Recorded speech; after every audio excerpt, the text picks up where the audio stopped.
साबिक वज़ीर-ए-आज़म नवाज शरीफ ने एहतसाब अदालत की जानिब से पूछे गए 127 में से 55 सवालात के जवाब रिकॉर्ड कर दिए हैं। मजीद तफसीलात जानते हैं। जमीर हुसैन इस वक्त हमारे साथ लाइन पर मौजूद हैं। जी जमीर, अपडेट कीजिएगा। 55 सवालात के जवाब दे दिए गए हैं, मजीद क्या तफसीलात हैं आपके पास?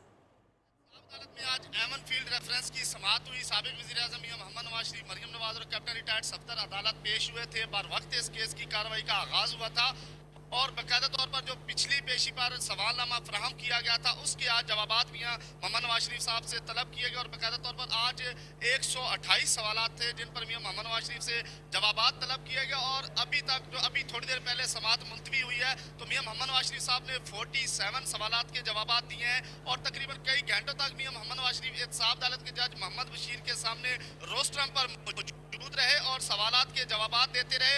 और बाकायदा आज मियां मोहम्मद नवाज शरीफ साहब सवालात के जवाबात लिख कर लाए थे और उन्होंने बाकायदा तौर पर वो सवालात पढ़कर सुनाए।